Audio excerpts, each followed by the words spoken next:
இந்த புதிய மாதத்தில் உங்களை பார்க்க ஆண்டவர் கிருபை செய்தார். ஆமேன். கரங்களை கொடுத்து சோத்திரம் சொல்லுங்க. ஆமேன். அல்லேலூயா. தேவன் நம்மை நடத்துவாராக. சோத்திரம். இந்த வேத பகுதியை கர்த்தருடைய பரிசுத்த நாமத்துக்கு மகிமை உண்டாகட்டும். இந்த வாக்கு தத்தத்தை ஏற்கனவே நம்ம என்ன செஞ்சுக்கிறோங்க, கொடுத்துருக்குறோம். ஞாபகம் இருக்கா? எத்தனை பேருக்கு ஞாபகம் இருக்குது? சோத்திரம். என் ஜனங்கள் ஒருபோதும் வெட்கப்பட்டு போவதில்லை என்கிற வாக்கு தத்தத்தை ஏற்கனவே நம்ம என்ன செஞ்சுருக்கிறோம், ஆண்டவர் சபைக்கு கொடுத்துருக்கிறார். இப்போ இல்லை, அட் ப்ரெசண்ட் அல்ல. சரிங்களா? இந்த டைரியில் நான் எழுதி வைத்த மெசேஜில் என்ன இல்லைங்க, அந்த வசனம் இல்லை. அப்போ அப்படின்னா ஸ்தோத்திரம், இந்த டைரியில் நான் எழுதி வச்ச மெசேஜ் 1வது மாதம் 25/1/25 இந்த இதுவரைக்கும் இந்த டைரியில் இருக்குது. அப்போ அது பழைய டைரியில் தான் இருக்குங்க, அந்த வசனம் இருக்கும். ஆனால் அதை எப்போ நான் அதை என்ன செய்யலை, தேடவில்லை. ஸ்தோத்திரம். ஆனாலும் கர்த்தர் நம்மோடு கூட இடைபடுவாராக. ஒரு அல்லேலூயா சொல்லுமா? இப்போ இந்த 8வது மாதத்திலே வாக்குத்தத்தத்துக்காக நான் ஜெபித்த போது தேவன் எனக்கு உணர்த்தின வசனம், தேவன் எனக்கு கொடுத்த வசனம் யோவேல் 2வது அதிகாரத்தில் 27வது வசனத்தினுடைய பிற்பகுதி, என் ஜனங்கள் ஒருபோதும் வெட்கப்பட்டு போவது இல்லை. My people shall never be ashamed. சரிங்களா? ஆங்கிலத்தில் my people shall never be ashamed என்று சொல்லி ஆங்கிலத்தில் நாம் பார்க்குறோம். அதனாலே ஆண்டவர் கொடுத்த நல்ல வார்த்தைக்காய் என் ஜனங்கள் ஒருபோதும் வெட்கப்பட்டு போவது இல்லை. இந்த மாதத்திலே நம்முடைய சபைக்கு தேவன் கொடுத்த இந்த நல்ல வார்த்தைக்காய் எல்லாரும் கரங்களை தட்டி, என் ஜனங்கள் ஒருபோதும் வெட்கப்பட்டு போவதில்லை. ஒரு அல்லேலூயா சொல்லுங்களேன். ஓ அருமையான தேவ பிள்ளைகளே, ஸ்தோத்திரம். இதை யோவேல் புஸ்தகத்தில் நாம் வாசிக்கிறோம். யோவேல் அப்படின்னா என்ன அர்த்தம்னா, யெகோவா என் தேவனாய் இருக்கிறார் என்று அர்த்தம். யோவேல்னா என்ன அர்த்தங்க? யெகோவா என் தேவனாய் இருக்கிறார். ஒரு அல்லேலூயா சொல்லுங்களேன். நம் எல்லாருக்கும் யெகோவா தான் தேவன். அல்லேலூயா. யார் அந்த யெகோவா? இயேசு கிறிஸ்து தான் யெகோவா. அல்லேலூயா. வனாந்தரத்திலே ஏறி வருகிறவருக்கு வழியை ஆயத்தப்படுத்துங்கள், அவருடைய நாமம் யெகோவா. ஒரு அல்லேலூயா சொல்லுங்களேன். அப்போ யாருங்க யெகோவா? யாருங்க? இயேசு கிறிஸ்து தான் யெகோவா. ஒரு அல்லேலூயா சொல்லுங்களேன். அவர்தான் யெகோவா. இன்றைக்கு பாருங்க, யோவேல்னா என்ன அர்த்தங்க? யெகோவா என் தேவனாய் இருக்கிறார். இயேசுவும் தெய்வம் அல்ல, இயேசுவே தெய்வம். ஒரு அல்லேலூயா சொல்லுங்களேன். இயேசுவும் தெய்வம் அல்ல, இயேசுவே தெய்வம். கடந்த நாட்களில் ஒரு வீட்டுக்கு, ஒரு இந்து குடும்பம், அந்த வீட்டில் போய் ஆண்டவரை பற்றி நான் பேசிக்கொண்டிருந்தேன். ஆண்டவர் எனக்கு செய்த நன்மைகளை பேசிக்கொண்டிருந்தேன். அப்போது ஸ்தோத்திரம், அவங்க கேட்டாங்க, ஏன் பாஸ்டர் அப்போ இயேசு மட்டும்தான் கடவுளான்னு கேட்டாங்க. இயேசு மட்டும்தான் கடவுளா அப்படின்னு கேட்டாங்க. அப்போ நான் சொன்னேன், இயேசு மட்டும்தான் கடவுள். அல்லேலூயா. இயேசு மட்டும்தான் தெய்வம். இயேசு தான் நம்மளை படைத்தவர். இயேசுவை தவிர வேற யாரும் நம்மை படைக்கவில்லை. ஒரு அல்லேலூயா சொல்லுங்களேன். அப்போ நமக்கு ஒரு சந்தேகம் இருக்கலாம். இந்துக்கள் 33 கோடியை வணங்குறாங்க, கிறிஸ்தவர்கள் இயேசுவை வணங்குறாங்க, அடுத்தது முஸ்லீம்கள் அல்லாவை வணங்குறாங்க. அப்போ அவங்க வணங்குறது அவங்களுக்கு தெய்வம் அப்படின்னு சொல்லி, அப்போ நம்ம அப்படின்னு சொன்னால் என்ன சொல்லுவோம்? இயேசுவும் தெய்வம், அல்லாவும் தெய்வம், மற்றவர்களும் தெய்வம் அப்படிங்கிற அந்த கான்செப்டுக்கு நம்ம வருவோம். இல்லை, யோவேல் என்றால் என்ன அர்த்தங்க? யெகோவா என் தேவனாயிருக்கிறார். ஒரு அல்லேலூயா சொல்லுங்களேன். அப்போ நம்ம எல்லாருக்கும் யார் தான் தேவனுங்க? இயேசு கிறிஸ்து தான் தேவன். அல்லேலூயா. யெகோவா தான் தேவன். அவர்னாலே மட்டும்தான் நமக்கு அற்புதங்களை செய்ய முடியும். அல்லேலூயா. அவர்னாலே மட்டும்தான் நமக்கு அதிசயங்களை செய்ய முடியும். அவர்னாலே மட்டும்தான் நமக்கு பாவத்திலிருந்து விடுதலையாக்க முடியும். அல்லேலூயா. வேற எந்த தெய்வத்தினாலும், தெய்வம் என்று சொல்லுகிறவைகளினாலே பாவத்திலிருந்து என்ன செய்ய முடியாதுங்க, விடுதலையாக்க முடியாது. இயேசு கிறிஸ்து மாத்திரமே என்ன செய்யுங்க, பாவத்திலிருந்து விடுதலையாக்க முடியும், பரிசுத்த வாழ்வை கொடுக்க முடியும், ஸ்தோத்திரம், உன்னதத்திலே உயர்த்த முடியும். அல்லேலூயா. அப்போ அவரை மட்டுமே தெய்வமாக ஏற்றுக்கொண்ட பேருக்கு என்னதான் பேருங்க, யோவேல். சரிங்களா? அப்போ இந்த யோவேலை குறித்து நாம் பார்க்கும்போது 12 சிறிய தீர்க்கதரிசிகளிலே 2வது நபர் தான் யோவேல். சரிங்களா? நம்ம வேதத்தில் பார்க்கும்போது ஏசையா, எரேமியா, எசேக்கியேல், தானியேல், யோசியா, யோவேல். சரிங்களா? அப்போது 2வது சிறிய தீர்க்கதரிசிகள் 12 பேர் இருக்காங்க. இந்த 12 பேரில் 2வது நபர் தான் யாருங்க, யோவேல். சரிங்களா? அப்போ யோவேல்னா என்ன அர்த்தங்க, யெகோவா என் தேவனாய் இருக்கிறார். அல்லேலூயா. யெகோவா தான் தேவன். ஒரு சில நபர்களை நான் பார்த்துருக்கிறேன். ஆளுக்கு தகுந்த மாதிரி பேசுவாங்க. எப்படிங்க, ஆளுக்கு தகுந்த மாதிரி பேசிடுவாங்க, ஏமாந்துடக்கூடாது.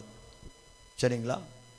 எப்படின்னு கேட்டிங்கன்னா, நம்மளை பார்த்தா ஆண்டவரே இயேசுவே அப்படிம்பாங்க. சரிங்களா? ஏங்க, நம்ம கிறிஸ்டியனு. சரிங்களா? அப்புறம் பள்ளிமலைக்கு போகிறவங்கள பார்த்தா புரிஞ்சு அதை சொல்லி அரோகராம்பாங்க. சரிங்களா? அப்போ அவங்க ஐயோ பரவாயில்ல, அவங்க பயங்கரமான பக்தி தான். இனி இஸ்லாமியர்கள் பார்த்து சொல்ல தெரியுமான்னு தெரில, சலாம் அலைக்கும், அலைக்கும் சலாம். சரிங்களா? அப்போ என்னன்னா, ஆளுக்கு தகுந்த மாதிரி என்ன செய்துக்கிறதுங்க, மாற்றிக்கொள்ளுவது அல்ல. ஆளுக்கு தகுந்த மாதிரி மாற்றிக்கொள்வது அல்ல. கர்த்தர் தான் தெய்வம், இயேசுதான் தெய்வம். அல்லேலூயா. இயேசுதான் தெய்வம். இயேசுதான் நம்ம என்ன செய்ய முடியும், ஆசீர்வதிக்க முடியும். இயேசுதான் நமக்கு சமாதானத்தை தர முடியும். இயேசுதான் பாவத்திலிருந்து விடுதலையை கொடுக்க முடியும். பரிசுத்தமாய் இயேசு இல்லாமல் ஒரு மனிதனாலும் பரிசுத்தமாய் வாழ முடியாது. கரங்களை தட்டி ஆண்டவரை மகிமைப்படுத்துவோமா? அல்லேலூயா. ஸ்தோத்திரம். அதனாலே இயேசு இல்லாமல் நம்ம யாருமே பரிசுத்தமாக என்ன செய்ய முடியாதுங்க, வாழ முடியாது. அதனால ஆளுக்கு தகுந்த மாதிரி ஆக்ட் பண்ணுறவங்கள பார்த்து நம்ம என்ன செய்யக்கூடாதுங்க, ஏமாந்து போகக்கூடாது. ஓ அவங்க கிறிஸ்டின் ஆகிட்டாங்களாட்டிருக்குது, கிறிஸ்டின் ஆண்டவரே இயேசுவேன்னு சொன்னவனே அவங்க கிறிஸ்டின் ஆகிட்டாங்களாட்டிருக்கு நம்ம நினைக்கக்கூடாது. ஸ்தோத்திரம். ஜாக்கிரதையாக இருக்க வேண்டும். தேவன் நம்மை நடத்துவார். அப்போ அந்த 12 தீர்க்கதரிசிகளிலே இவன் 2வது ஆள் தான் இந்த யோவேல். இவன் பெத்துவேலின் மகன். அந்த அதிகாரத்தில் அப்போ வாசிச்சோன்னா அவன் யாருங்க, பெத்துவேலின் மகன். அவனை குறித்து ஒரு சில காரியங்களை சொல்லி நம்ம அடுத்த பதி கடந்து போகலாம். அவன் எருசலேமில் வாசம் பண்ணினான். எங்கே வாசம் பண்ணினான்? எருசலேமிலே வாசம் பண்ணினான். அப்போது அந்த அவன் வேற வெளியே போய் வாசம் பண்ணல, எருசலேமில் வாசம் பண்ணினான். ஏன் எருசலேமில் வாசம் பண்ணினான் என்று கேட்டால், எருசலேமில் தான் தேவனுடைய ஆலயம் இருந்தது. ரயில்வே சொல்லுங்களேன். அப்போது என்ன, ஆறு இல்லாத ஊரில் என்ன செய்யக்கூடாதுங்க, குடியிருக்கக்கூடாது. கோயில் இல்லாத ஊரில் என்ன செய்யக்கூடாது, குடியிருக்கக்கூடாது. கோயில் இல்லாத ஊரில் குடியிருக்க வேண்டாம் அப்படின்னு இருக்கு. அப்படின்னா கோயில் என்றால் என்ன அர்த்தங்க, இறைவனின் இல்லம். கோயில் என்ன அர்த்தங்க, இறைவனின் இல்லம் என்று அர்த்தம். அப்போ கோயில் இல்லாத என்ன ஊரில் என்ன செய்யக்கூடாது, குழி இருக்கக்கூடாது. அப்போது எருசலேமின் சமாதானத்துக்காய் வேண்டிக் கொள்ளுங்கள். எருசலேமை நேசிக்கிறவர்கள் சுகித்திருப்பார்களாக. ஒரு அல்லேலூயா சொல்லுங்களேன். அப்போது அருமையான தேவ மக்களே, நம்முடைய ஊருக்கு கர்த்தர் ஒரு எருசலேமை வைத்திருக்கிறார். ஒரு அல்லேலூயா சொல்லுங்களேன். நம்முடைய ஊருக்கு கர்த்தர் ஒரு எருசலேமை வைத்திருக்கிறார். அப்போ இந்த எருசலேமிலே வாசம் பண்ணுகிற ஜனம் பாக்கியவான்கள். ஒரு அல்லேலூயா சொல்லுங்களேன். நமக்கு ஒரு எருசலேமை கொடுத்திருக்கிறார். பாருங்க, நான் எந்த ஊருக்கு போனாலும், எந்த ஊரில் போய் சத்தியத்தை சொன்னாலும், காந்தி பிரதர் சாட்சி, அவங்க வீட்டில் போய் அவங்க அம்மா, அவங்க மாமியாருக்கும் சிஸ்டருடைய அத்தைக்கும் நாங்கள் சுவிசேஷத்தை சொல்லிட்டு சொன்னோம், நீங்கள் ஆனப்பள்ளத்தில் இருக்கிற ஒரு ஆலயத்துக்கு போங்க. அல்லேலூயா. எங்கே போங்க? ஆனப்பள்ளத்தில் இருக்கிற ஆலயத்துக்கு போங்க. ஏனென்றால் ஆனைப்பள்ளம் பகுதிக்கு கர்த்தர் ஒரு எருசலேமை வைத்திருக்கிறார். அதுதான் ஆனைப்பள்ளத்தில் இருக்கிற ஒரு ஆலயம். ஒரு அல்லேலூயா சொல்லுங்களேன். அப்போது நான் என்ன சொல்லக்கூடாதுங்க, ஆனப்பள்ளத்திலேருந்து நீங்கள் எங்கே வாங்க?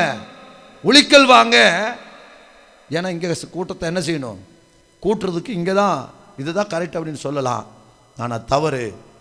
சோத்திரம். மறுபடியான பாஸ்டர் மேத்யூ குமார் ஆனப்பள்ளத்தில் இருக்கிறார். அவர் சொன்னார், பாஸ்டர் உங்களை மாதிரி யாரும் இருக்க மாட்டாங்க பாஸ்டர். நான் சொன்னேன், ஐயா அவங்ககிட்ட சொல்லிக்கிறேங்க, ஆலயத்துக்கு வருவாங்க, போய் பாருங்கள், அவங்கள நடத்துங்கன்னு சொன்னேன். அப்போ அவர் சொன்னார், பாஸ்டர் உங்கள் மாதிரி யாரும் இருக்க மாட்டாங்க. ஏன் பாஸ்டர்னே? குன்னூர்லேருந்து ஒரு பாஸ்டர் பில்லூர் மட்டத்தில் வந்து சர்ச்சை நடத்துகிறார். எங்கே நடத்துகிறாருங்க? குன்னூர்லேருந்து வந்து எங்கே நடத்துகிறாரு? பில்லூர் மட்டத்தில் நடத்துகிறார். அப்போது பில்லூர் மட்டத்தில் இருக்கிற ஆத்துமாக்களுக்கு யார் உத்தரவு? பில்லூர் மட்டத்தில் இருக்கிற ஊழியக்காரர் தான் உத்தரவு. ஒரு அலையிலேயே சொல்லுங்களேன். அப்போது தேவன் எந்த இடத்துல நமக்கு ஆலயத்தை எந்த ஊரில் கொடுத்திருக்கிறாரோ அந்த ஆலயத்தில் இருப்பது தான் நமக்கு மேன்மை. அல்லேலூயா. அப்போ இவன் எங்கே வாசம் பண்ணினான்? எருசலேமிலே வாசம் பண்ணினான். ஏன் இவன் எருசலேமில் இருக்க வேண்டும்? எருசலேமில் தான் என்ன இருக்குதுங்க? தேவனுடைய ஆலயம் இருக்கிறது. அதனால எந்த ஊரில் போய் நான் ஆத்துமாவை ஆதாயம் பண்ணினாலும், எந்த ஊரில் போய் சத்தியத்தை சொன்னாலும், அந்த ஊரில் இருக்கிற பாஸ்டரை இன்ட்ரடியூஸ் பண்ணி அவர்கிட்ட அனுப்பி விட்டு விடுவேன். சொல்லுங்களேன். ஏன்னா அதுதான் ஒரு ஒழுங்கு, அதுதான் ஒரு என்னதுங்க முறை. அதனாலே கர்த்தர் நம்முடைய பட்டணத்துக்கு ஒரு ஆலயத்தை வைத்திருக்கிறார். இந்த ஆலயத்தில் வந்து இந்த ஊரில் இருக்கிறவன் தொழுது கொள்வதுதான் தேவனுடைய நியமம். அல்லேலூயா, ஸ்தோத்திரம். அதனால் இந்த ஆலயத்தை விட்டு வெளியே போகும்போது என்ன நடக்கும் அப்படின்னா, அது தேவனுடைய நியமம் அல்ல, அது தேவனுடைய திட்டம் அல்ல. ஸ்தோத்திரம். நமக்கு பல ஏற்றத்தாழ்வுகள் இருக்கலாம், பல கருத்து வேறுபாடுகள் இருக்கலாம். ஆனாலும் கர்த்தர் நமக்கு கொடுத்த ஆலயம் இதுவே. ஒரு அல்லேலூயா சொல்லுங்களேன். அப்போ எருசலேமிலே அவன் வாசம் பண்ணினவனாய் இருந்தான். அப்போ பாருங்க, யெகோவா, யோவேல் என்றால் யெகோவா என் தேவனாய் இருக்கிறார். அப்போ அவன் எருசலேமில் என்ன செய்தான்? வாசம் பண்ணினான். தேவனுடைய ஆலயம் அங்கே இருந்தது. சரிங்களா? ஆலயம் தொழுவது சாலவும் நன்று. சரிங்களா? அப்போ ஆலயத்திலே தேவன் இருக்கிறார். அப்போ இவன் வந்து உசியா என்கிற ராஜாவின் நாட்களிலே தீர்க்க தரிசனம் உரைத்தான். எந்த ராஜாங்க? உசியா என்கிற ராஜா வாழ்கிற நாட்களிலே தீர்க்க தரிசனம் உரைத்தான். பாருங்க, உண்மையா நான் வந்து இந்த மாசத்தினுடைய வாக்குத்தத்தத்துக்காய் நான் ஜெபிக்கும் போது கர்த்தர் இந்த வசனத்தை தான் எனக்கு கொடுத்தார். சரிங்களா? என் ஜனங்கள் ஒருபோதும் வெட்கப்பட்டு போவதில்லை. My people shall never be ashamed. அசேம்டுனா சேம் அப்படின்னா வெக்கம். சேம்னு என்னங்க? வெக்கம். சேமுக்கு எதிர்ப்பதம் தான். ஏண்டா சேம் ஆயிட்டியான்னு கேட்குறாங்க தெரியுங்களா? கேட்பாங்க, சேம் ஆயிட்டியா? ஐயோ அவனை சேம் ஆயிடுச்சு அவனுக்கு அப்படிம்பாங்க. அப்படின்னா வெக்கம் வந்துருச்சு அப்படிங்கிற மாதிரி. அப்போது அசேம் அப்படின்னா வெக்கப்பட மாட்டார்கள். அல்லேலூயா. ஷால் நெவர்னா, ஷால் நெவர், நெவர்னா ஒருபோதும், ஷால்னா இன்றைக்கு மட்டுமல்ல என்றைக்குமே தேவ ஜனங்கள் வெக்கப்பட மாட்டார்கள். ஒரு அல்லேலூயா சொல்லுங்களேன். கரங்களை தட்டி ஆண்டவரை மகிமைப்படுத்துங்களேன். ஆமென், அல்லேலூயா. என்றைக்குமே தேவ ஜனங்கள் என்ன செய்ய மாட்டார்கள்? வெட்கமடைய மாட்டார்கள். சரிங்களா? என்றைக்கும் அவர்கள் என்ன செய்ய மாட்டாங்க? வெட்கப்பட மாட்டாங்க. இன்னைக்கு மட்டும் இல்லை, என்றைக்குமே என்ன செய்ய மாட்டாங்க? வெட்கப்பட மாட்டாங்க அப்படின்னு சொல்லி பார்க்குறோம். அப்போது பாருங்க, இந்த கர்த்தர் இந்த வசனத்தை உறுதிப்படுத்துகிறார். ஆண்டவர் வேதத்தில் பார்க்கும்போது மெய்யாகவே மெய்யாகவே நான் உங்களுக்கு சொல்லுகிறேன். ஒரு அல்லேலூயா சொல்லுங்களேன். அது எதுக்குன்னா உறுதி. மெய்யாகவே சொல்லுகிறேன்னா ஒரு தடவை தான். மெய்யாகவே மெய்யாகவேனா அடித்து சொல்கிறது. நம்ம சொல்லுவாங்களே சத்தியமாக சொல்கிறோம் இல்லைங்களா? ஏதாவது நம்மளேன்னு வச்சுங்களேன், சத்தியமா. அப்புறம் இன்னும் நம்மளனா பைபிள் சத்தியமா இல்லைங்களா? இப்படி சொல்ற பைபிள் சத்தியமா. ஏன்னா இன்னும் நம்ப மாட்டேங்கிறாங்க.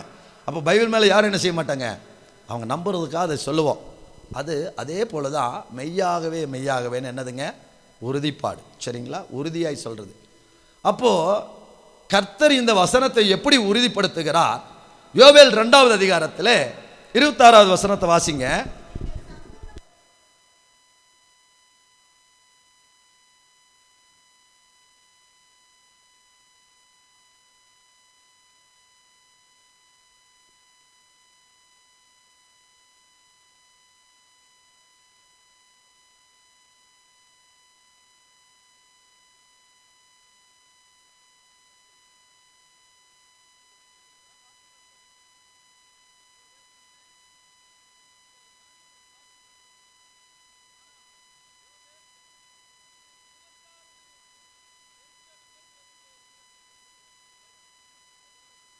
அல்லேலூயா சொல்லுங்களேன். அல்லேலூயா. அப்ப 2வது என்ன சொல்றார்? 27வது வசனத்தை வாசிங்க.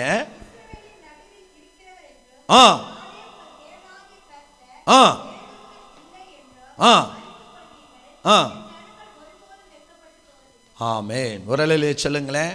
அப்போ முதல்ல ஏற்கனவே இந்த வாக்குத்தத்தத்தை நமக்கு தந்தார். மறுபடியும் கர்த்தர் உறுதிப்படுத்துகிறார், என் ஜனங்கள் ஒருபோதும் வெட்கப்பட்டு போவதில்லை. அல்லேலூயா. கரங்களை தட்டி ஆண்டவரை மகிமைப்படுத்துவோமா? ஆமென். ஃபர்ஸ்ட் தடவை ஆண்டவர் தந்தார், நமக்கு ஒருவேளை சந்தேகமாய் இருக்கிறது. 2வதும் ஆண்டவர் சொல்லுகிறார், சந்தேகப்படாதே, 2வது நான் அதே வசனத்தை தருகிறேன், என் ஜனங்கள் ஒருபோதும் வெட்கப்பட்டு போவதில்லை. அல்லேலூயா. ஸ்தோத்திரம். அப்போ அருமையான தேவ பிள்ளைகளே, தேவ ஜனமே, அப்போ இந்த உசியா ராஜாவினுடைய நாட்களிலே இந்த யோவேல் தீர்க்க தரிசனம் உரைத்தான்.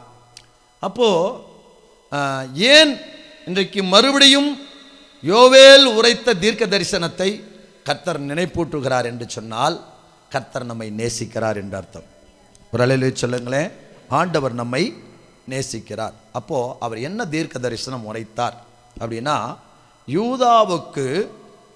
யூதாவுக்கு நீங்களும் நானும் யூதாக்கள். அல்லேலூயா. யூதானா என்ன அர்த்தங்க? கர்த்தரை துதிப்பேன், கர்த்தரை துதிப்பேன் என்று சொல்லி யூதா என்று பெயரிட்டால். அப்போ யூதானா யாருங்க? கர்த்தரை துதிக்கிற ஜனம். அப்போ கர்த்தரை துதிக்கிற ஜனம் யாருங்க? ஸ்தோத்திரம். அவங்க இல்லை, நம்ம தான். எவங்க? அவங்க இல்லை, காட்டிட்டேன், நம்ம தான். பக்கத்தில் இருக்கிற சொல்லுங்களேன், நம்ம தான் கர்த்தரை துதிக்கிறது. சொல்ல மாட்டேன்றீங்களே. நம்ம தான் கர்த்தரை துதிக்கிற ஜனம். ஒரு அல்லேலூயா சொல்லுங்களேன். நம்ம கர்த்தரை துதிக்கிற ஜனம். அப்போ இந்த துதிக்கிற ஜனத்துக்கு நேரிட போகிற நியாய தீர்ப்பை தான் இந்த யோவேல் எச்சரிக்கிறார். சரிங்களா? இப்போ நாம் கர்த்தரை துதிக்கிற ஜனம். என்ன நியாய தீர்ப்பு? வறட்சி. அந்த யோவேல் புஸ்தகத்தில் நீங்கள் வாசிங்கன்னா வறட்சி, வெட்டுக்கிளிகள், இவைகளினாலே வருகிற நஷ்டத்தை பற்றித்தான் இந்த யோவேல் எச்சரிக்கிறான். ஒரு அல்லேலூயா சொல்லுங்களேன். இந்த புஸ்தகத்தை முழுவதும் நீங்கள் வாசிங்கன்னா அவன் யூத ஜனங்களை எச்சரிக்கிறான். அப்போ எச்சரித்து என்ன சொல்லுகிறான்? ஜனங்கள் மனம் திரும்பி உபவாசம் செய்து தேவனை நோக்கி வேண்டிக் கொள்ள வேண்டும் என்றும். சரிங்களா? ஜனம் என்ன செய்யணுமா? அதாவது ஜனங்கள் மனம் திரும்பி, அதை விட்டுட்டீங்க, மனம் திரும்பி உபவாசம் செய்து, ஏன்னா அந்த அதிகாரத்தை முழுவதும் படிச்சிங்கன்னா அந்த காரியம் தான் இருக்குது. ஜனங்கள் மனம் திரும்பி உபவாசம் செய்து தேவனை நோக்கி வேண்டிக் கொள்ள வேண்டும் என்றும், அப்பொழுது அவர் உத்தரவு கொடுத்து மலையை வரிசிக்க பண்ணி தேசத்தை செழிப்பாக்குவார் என்றும் கூறினான். ஒரு அல்லேலூயா சொல்லுங்களேன். அப்போ இந்த காலங்களிலே ஏன் கர்த்தர் மறுபடியும் இதே வசனத்தை நமக்கு கொடுக்க வேண்டும்? ஒரு அல்லேலூயா சொல்லுங்களேன். இப்போ என்ன இல்லைங்க, என்ன ஜெபக்குறிப்புக்காய் ஜெபித்தோம்? மழை இல்லைன்னு ஜெபித்தோம். சரிங்களா? மழை இல்லை என்று வேண்டிக் கொண்டோம். அதே போலத்தான் அந்த யோவேலுடைய தீர்க்க தரிசன காலத்திலும் என்ன இருந்ததுங்க? மழை வறட்சி வந்தது, வெட்டுக்கிளிகளினாலே நஷ்டம் வந்தது. கர்த்தர் ஜனங்களை என்ன செய்தாருங்க? எச்சரித்தார். 1வது அதிகாரம் 5வது வசனத்தை வாசிங்க. வெறியரே, என்னதுங்க? விழித்து அழுங்கள்.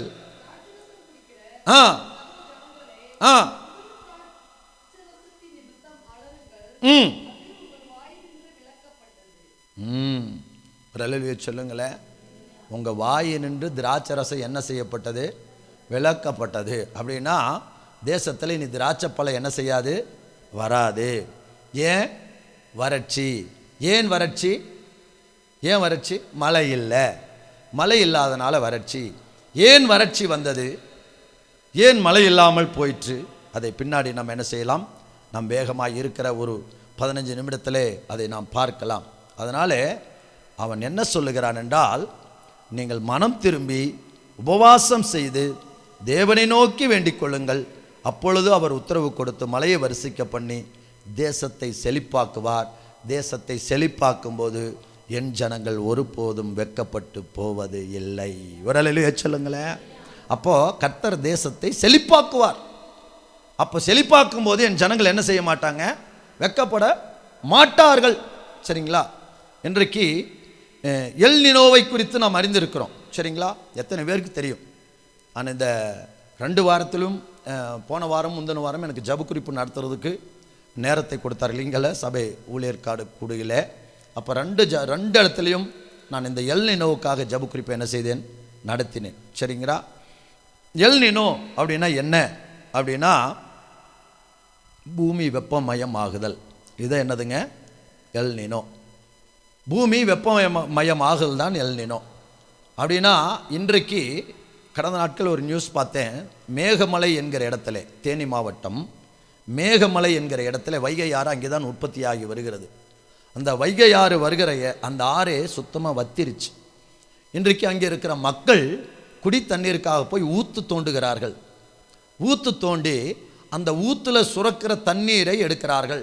ஒரு குடம் தண்ணீர் எடுப்பதற்கு 1 மணி நேரம் ஆகுதான். எவ்வளோங்க? ஒரு குடம் தண்ணீர் எடுப்பதற்கு 1 மணி நேரம் ஆகிறது. இந்த தண்ணி எடுக்கிற வேலையே காலையிலிருந்து மாலை வரைக்கும் எங்களுக்கு சரியாய் போவதனாலே நாங்கள் எங்களுடைய சொந்த வேலைகளுக்கு என்ன செய்ய முடியல? போக முடியலன்னு சொல்லி அவர்கள் வருந்துகிறார்கள். தருமபுரியில் நிலங்கள் எல்லாம் வெடித்து விட்டது. நீலகிரியில் வெள்ளைப்பூண்டு வெங்காய பயிர்களுக்கு 5000 ரூபா ஒரு டேங்கர் தண்ணி, 5000 ரூபா தண்ணியை வாங்கி இன்றைக்கு அவர்கள் ஊற்றி என்ன செய்கிறாங்க? வெள்ளாமை விளைச்சலுக்கு பயிர் செய்து கொண்டிருக்காங்க. கருகி விட்டது. கொல்லிமலை அந்த ஏரியாவில் எல்லாம் என்ன செய்யுதுங்க? பயிரெல்லாம் என்ன செஞ்சிருச்சு? கருகிடுச்சு. காரணம் என்னங்க? மழை இல்லை. மழை இல்லை. அப்போது எல் நினோ 2027 இதை விட என்னவா இருக்குமா? அதிகமாக இருக்குமா? 2026 இப்படி இருக்குன்னா 27 இது விட என்ன செய்யுங்க? அதிகமாக இருக்கும். அப்போது மழை இல்லைன்னா தானியம் இல்லை. வயல்களுக்கெல்லாம் தண்ணி அதிகமாக என்ன செய்யணுங்க? வேணும். காவேரி ஆற்றுப்படுகையில் தண்ணி வயல் ஃபுல்லாக தண்ணி ஊறிட்டு என்ன செய்யணுங்க? இருக்கணும். சும்மா சொட்டு நீர் பாசனமெல்லாம் வயலுக்கு என்ன ஆகாது? செட் ஆகாது. அப்போ தானியம் விளையாது. இப்போ தானியம் விளையலன்னு அரிசிக்கு எங்கே போகிறது? அப்போ தேசத்திலே பஞ்சம் வரும், தேசத்திலே வறட்சி வரும். அதனால எதற்கு இந்த எல் நினோ? சங்கீதம் 2வது அதிகாரம் 12வது வசனத்தை வாசிங்க வேகமாக. சங்கீதம் 2:12. குமாரன் கோபம் கொள்ளாமலும் நீங்கள் வழியிலே அழியாமல் இருக்கும்படிக்கு அவரை முத்தம் செய்யுங்கள். அவர் கொஞ்ச காலத்திலே அவருடைய கோபம் பற்றி எரியும். அவர்களை அண்டிக் கொள்ளுகிற யாவரும் பாக்கியவான்கள். ஒரு அல்லேலூயா சொல்லுங்களேன். அப்போ இயேசு கிறிஸ்து கோபம் கொள்ளும்போது என்ன செய்யுங்களாம்? பற்றி எரியுமா? எப்படி எரியுமா? பற்றி எரியுமா? அப்போ இன்றைக்கு ஏன் தேவன் கோபம் கொள்ளுகிறார்? ஏன் ஆண்டவர் கோபம் கொள்ளுகிறார்? மக்களின் பாவங்களும் அக்கிரமங்களுமே தேவ கோபத்துக்கு காரணம். இந்த எல் நினோவுக்கு காரணம் என்னங்க? மக்களுடைய பாவங்களும் அக்கிரமங்களுமே எல் நினோவுக்கு என்னதுங்க? காரணம். அப்போ என்ன அப்படின்னு செய்யணும்னா, ஸ்தோத்திரம். நம்முடைய வாழ்க்கையில் எசேக்கியேல் தீர்க்கதரிசன புஸ்தகம் 14வது அதிகாரத்திலே 13வது வசனத்தை வாசிங்க. எசேக்கியேல் 14 வேகமாய் 13 சீக்கிரமாய் வாசிங்க. எசேக்கியேல் பெரிய தீர்க்க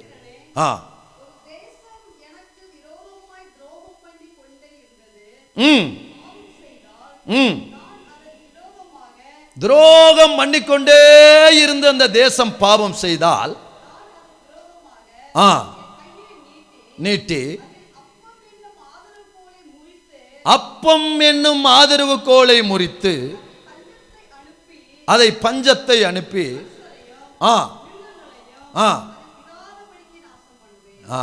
இது கர்த்தருக்கு விரோதமாய் துரோகம் பண்ணிட்டே இருக்கிறது. புரிஞ்சுதுங்களா? அப்ப இந்த எல் நினோவுக்கும் மழை வராததுக்கு காரணம் என்னங்க? கர்த்தருக்கு விரோதமாய் தேசம் என்ன செய்துங்க? பாவம் செய்வது. 4வது அதிகாரம் 17வது வசனத்தை வாசிங்க. எசேக்கியேல் 4:17. எசேக்கியேல் 4:17.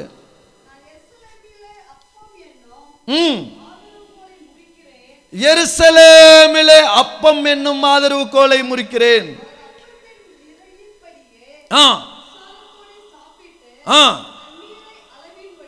தண்ணீரை அளவின்படியே குடிப்பார்கள். குடிப்பார்கள் தானே? பிரலையிலே சொல்லுங்களேன். இந்த வசனங்கள் எல்லாம் நான் இதை தியானிக்க ஆண்டவர் ஒவ்வொரு வார்த்தைகளாய் கொடுத்துட்டு இருந்தாரு. எப்படி குடிப்பீங்களா தண்ணீரை? அளவின்படி. ஒரு கூட தண்ணீர் எடுக்கிறதுக்கு எவ்வளவு மணி நேரங்க? 1 மணி நேரம் ஆகிறது. எல் நினோ ஆரம்பம். எல் நினோவினுடைய முடிவு என்ன? ஒரு கூட தண்ணி கூட கிடைக்காது. ஒரு பாட்டில் தண்ணீர் நமக்கு கிடைக்கிறது பெரிய காரியம். இப்படியே போச்சுன்னா இந்த நிலைமைகள் நம்ம எல்லாருக்கும் என்ன செய்யுங்க வரும். இதற்கு காரணம் என்ன? தேசத்தினுடைய அக்கிரமம், தேசத்தினுடைய பாவம். அப்போ அந்த வறட்சியும் அந்த காரியங்களும் வராம என் ஜனம் வெக்கப்படாமல் இருக்கணும்னா என் ஜனம் மனம் திரும்பணும். என் ஜனம் என்னை நோக்கி பார்க்கணும்.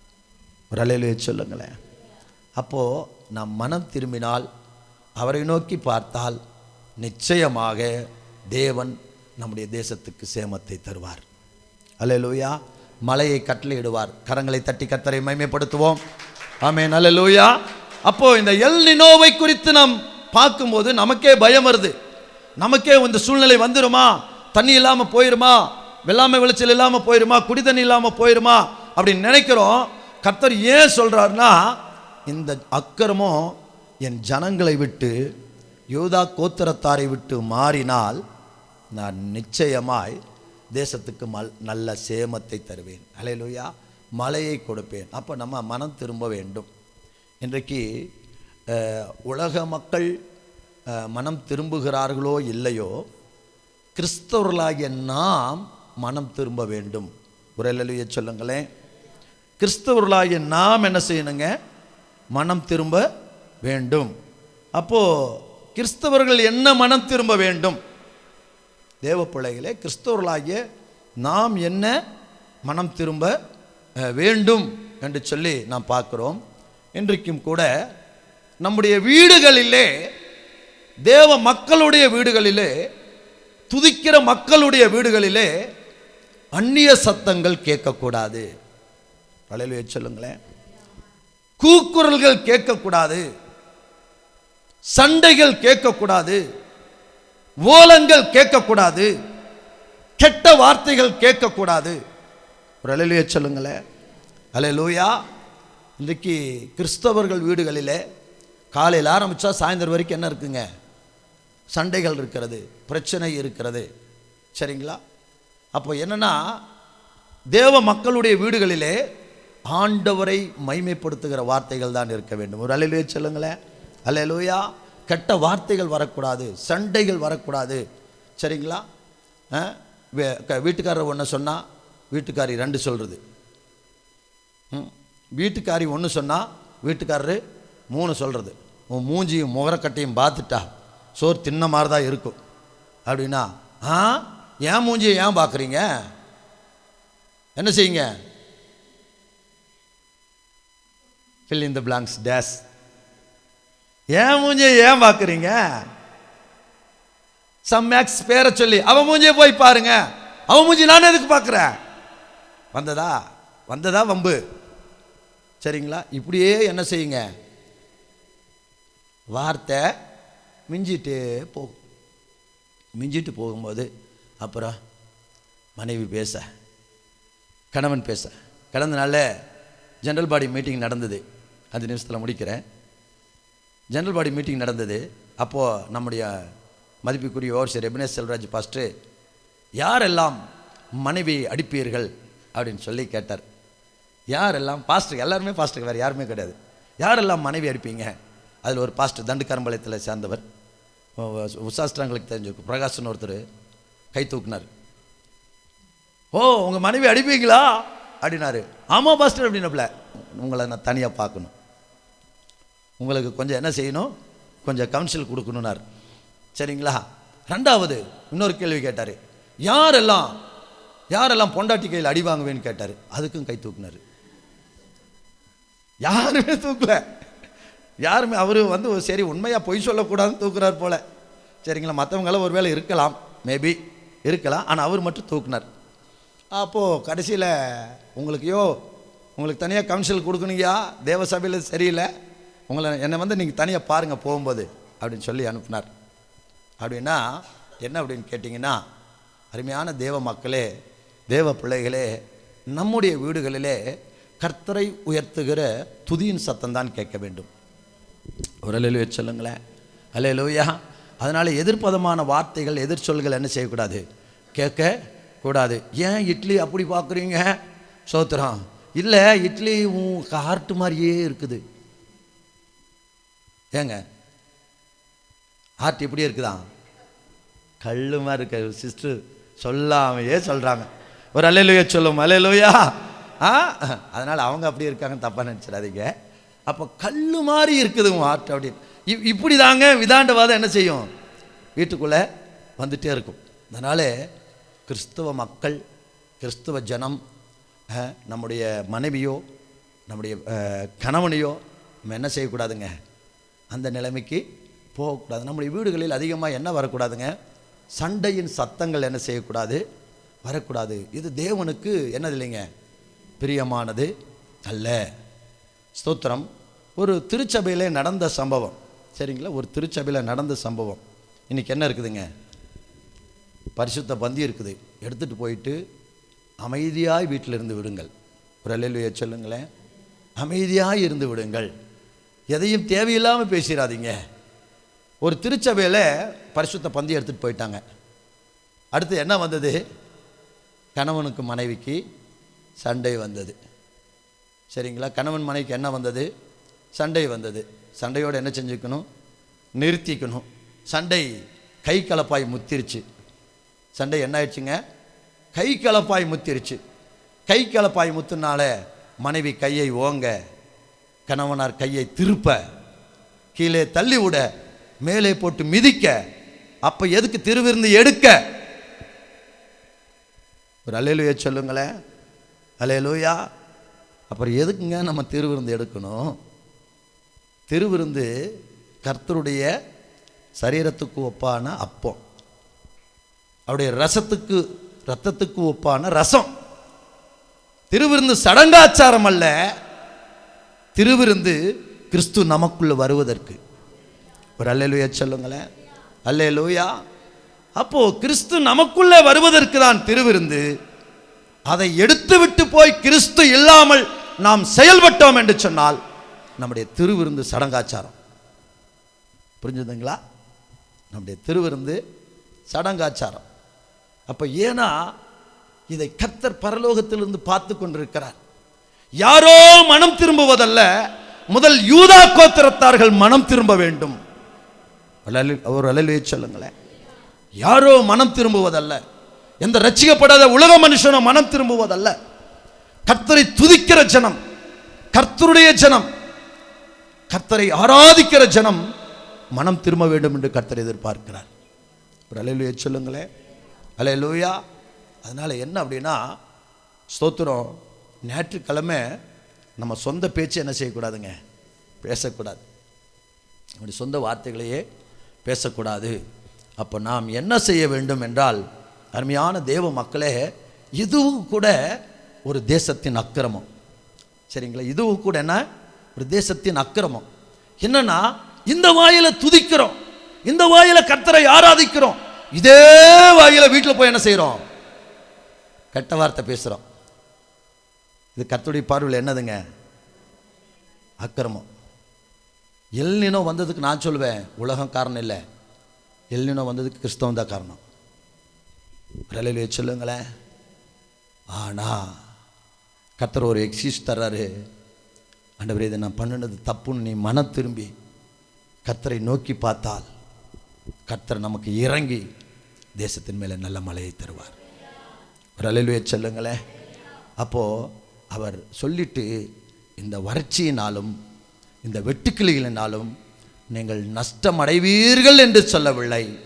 அவர் எச்சரித்து சொல்லுகிறார், யூத மக்கள், யூத ஜனங்கள் என்னிடத்தில் திரும்பி, ஐயோ நாம் செய்தது தவறு, நாம் செய்தது பாவம், என்னிடத்தில் திரும்பினால் நான் என்ன செய்வேன், தேசத்துக்கு சேமத்தை கொடுப்பேன். விரலிலே சொல்லுங்களேன், நான் மழையை கொடுப்பேன். அப்படி நாம் கர்த்தர் பக்கம் திரும்பும்போது கர்த்தர் நிச்சயமாய் யோவேல் 2:27 படி என் ஜனங்கள் ஒருபோதும் வெட்கப்பட்டு போவது இல்லை. அல்லேலூயா. அதனாலே இந்த எல்னினோ வந்ததுக்கு என்ன இருக்குதுங்க, ஒரு காரணம் இருக்கிறது. எல்னினோ வந்ததுக்கு ஒரு காரணம் இருக்கிறது. அது நீங்களாகவும் இருக்கலாம், நானாகவும் இருக்கலாம். நிலையிலேயே சொல்லுங்களேன், அது நீங்களாகவும் இருக்கலாம், நானாகவும் இருக்கலாம். அப்போ துதிக்கிற ஜனம் நம்ம. அதனால தான் யோவேலினுடைய வசனத்தை, யோவேல் சொன்ன வசனத்தை மீண்டும் ஏன் கர்த்தர் நினைவுபடுத்துகிறார், இன்றைக்கு என் ஜனங்கள் இன்னும் என்ன செய்யணுங்க, திரும்ப வேண்டும், மாற வேண்டும். மாறினால் நிச்சயமாக தேவன் நமக்கு அற்புதங்களை செய்வார். ஒரு அல்லேலூயா சொல்லுங்களேன். அல்லேலூயா. அதனாலே நாம் செய்கிறது யாருக்கு தெரியுமோ இல்லையோ, நான் செய்கிறது யாருக்கு தெரியுமோ இல்லையோ, நீங்கள் செய்கிறது யாருக்கு தெரியுமோ இல்லையோ, கர்த்தர் பரலோகத்திலிருந்து பார்த்து கொண்டிருக்கிறார். அல்லேலூயா. அப்போ அவர் பார்க்கும்போது என்னுடைய மக்கள், துதிக்கிற மக்கள், என் பிள்ளைகள், நீதிமான்கள், பரிசுத்தவான்கள், எனக்கு உகந்தவர்கள், எனக்கு பயந்தவர்கள், ஸ்தோத்திரம், என்னை மகிமைப்படுத்துகிறவர்கள் என்று கர்த்தர் பார்க்கும்போது ஸ்தோத்திரம் நமக்கு அருமையான மழையை தருவார். அல்லேலூயா. அதனாலே எல்னினோவினாலே நாம் பாதிக்கப்பட மாட்டோம். கர்த்தர் நமக்கு மழையை தந்து தேசத்தை சேமமாக வைப்பார். அல்லேலூயா. அதனால் நீங்கள் பயப்பட வேண்டிய அவசியம் இல்லை. ஒருவேளை நமக்கு கர்த்தர் அப்படி உணர்த்தினால், என்னுடைய அக்கிரமம், என்னுடைய பாவம் இப்படி கர்த்தருக்கு விரோதமாக இருக்கிறது, நான் சரியாக வேண்டும் என்று சொல்லி நீங்களும் நானும் தேவன் பக்கம் திரும்பும்போது தேவன் என்ன செய்வார் தெரியுங்களா, நாம் நினைப்பதற்கும் வேண்டிக் கொள்வதற்கும் அதிகமாய் செய்வார். அல்லேலூயா. தேவன் தாமே இந்த வார்த்தைகளை ஆசீர்வதிப்பாராக. அப்போ நம்ம வெட்கப்பட்டு போகாதிருக்க என்ன செய்ய வேண்டும் என்று சொல்லி வேதத்திலே ஒரு 3 காரியங்கள் என்ன செய்கிறது. நான் இதுவரைக்கும் கொடுத்தது இன்ட்ரடக்ஷன் தான், சரிங்களா? அப்போ இன்ட்ரடக்ஷன் கொடுத்தேன். 3 காரியங்களை நம்ம பார்க்க போகிறோம். அதனால் நிச்சயமாய் யோவேல் தீர்க்கதரிசியின் மூலம் பேசின கர்த்தர் மீண்டும் இந்த உளிக்கல் தேவசபையின் மூலமாக பேசுகிறார். அல்லேலூயா சொல்லுங்களேன். அப்போ என்னன்னா, என் ஜனங்கள் ஒருபோதும் வெட்கப்பட்டு போவதில்லை. அப்போ அவர் என்ன சொல்கிறார்னா, இதெல்லாம் வரும்பா, தேசத்தில் யோவேல் சொல்கிறார், இதெல்லாம் வரும், இந்த மாதிரி எல்லாம் வரும். ஆனால் என்ன செய்யணும்னா, என் ஜனங்கள் மனம் திரும்பி என்னை பார்த்துட்டா நான் என்ன செஞ்சிருவேன், அவங்க அக்கிரமலையெல்லாம் மன்னிச்சுட்டு நான் தேசத்துக்கு சேமத்தை, நல்ல மழையை கொடுப்பேன். என் ஜனம் ஒருபோதும் வெட்கப்பட்டு போவதில்லை. அதனாலே சபை இருக்க வரையும் தேசத்தை கர்த்தர் வெட்கப்பட விட மாட்டார். ஒரு அல்லேலூயா சொல்லுங்களேன். தேவ மக்கள் இருக்க வரையும் தேவன் சபையை வெட்கப்பட விட மாட்டார். அல்லேலூயா. இந்த பரிசுத்தவான்கள் இருக்கும் வரை தேசத்தை கர்த்தர் வெட்கப்பட விட மாட்டார். ஒரு அல்லேலூயா சொல்லுங்களேன். அப்போ நிச்சயமாய் தேவன் இந்த வசனங்களை படி நம்மை நடத்துவதற்காய் கரங்களை தட்டி ஆமேன். என் ஜனங்கள் ஒருபோதும் வெட்கப்பட்டு போவது இல்லை. சொல்லுவோமா? என் ஜனங்கள் ஒருபோதும் வெட்கப்பட்டு போவதில்லை. ஆமென்.